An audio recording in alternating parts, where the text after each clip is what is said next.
Hey guys, I want to tell you a little story. I had a friend of mine that had cancer a while back, and I was at a garage sale and I saw this book, and it was all about the Mayo Clinic. And it had a story in there about the Mayo Clinic, and it was a story of a study that had been done of 400 patients that the Mayo Clinic had served.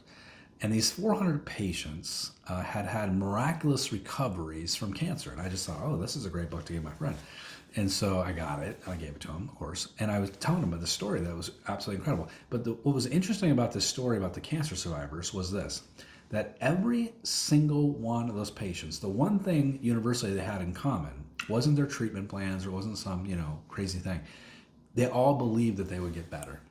Every single one of them had a 1,000% belief that they would survive it. And they did, right? They had a recovery that no one could explain. So why do I bring this up? How does this relate to real estate? This relates to real estate in that our belief about the market matters and our approach to every day matters. If you come into the market with this expectation of, I'm going to find opportunities in the market, guess what you find? You get more of what you focus on.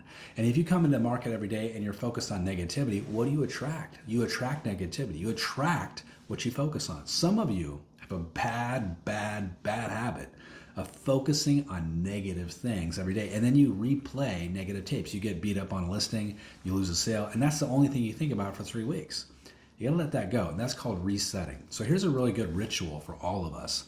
And I learned this from some friends that were first responders, is that when they would come home at night and they had all this stress from all the horrible things that they had seen, if they entered the house with all that negative baggage, what would happen? It would rub off on their kids, and rub off on their spouse, and hurt their marriages. So what they do is they would have a place outside they would hit on the way in. A little piece on the siding, a little piece of something outside. They would have a tree or whatever. They would hit it, and they would just shake it off. They would be like, this is where I'm stopping. All that stuff stays outside. Everything else I'm bringing in with me is positive energy to my family. And that's a reset ritual. I want you to think about, what is your reset ritual? The famous tennis coach, Dr. Jim Lohr, teaches the 6-second miracle. And here's a 6-second miracle in a nutshell. And that is, when you watch a tennis player, the top 10 tennis players in the world, right? They're all pretty mechanically the same. I mean, they've been trained since they were probably 5. They can all hit the ball at 100 miles an hour into any spot on the court anytime they want. So they have the strategy down. They got it down, right?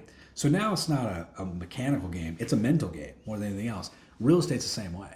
Real estate's a mental game. So what happens when you lose a point, as Jim Lohr would say, is that you see these tennis players go back to the baseline. They're getting ready to throw up and do another serve. They've got to reset, let go of the lost point. Those people in that 6-second period that can let go of a loss and get right back on top and clear their minds quickly and focus on positivity are the winners. These are the ones that win the world championships. They win the Wimbledons. They win at the highest level. It's those people that can't let go of a lost point that don't advance in their careers. They don't make it to #1 seed in the world. So here's a question for you. How fast are you letting go of losses? What are you focusing on every day? And are you expecting a miracle? Am I expecting a miracle every single day? Because there is one out there for you. You just got to go in search of it. What you focus on will arrive. When you focus on opportunity, opportunity will arrive. Just a couple quick messages I want to share with you today. Hope you're having a great day today. Good selling. Hope to see you again here soon. Check us out over at eRealEstateCoach if you want some more coaching. Love to see you over there. Have a great day. Good selling.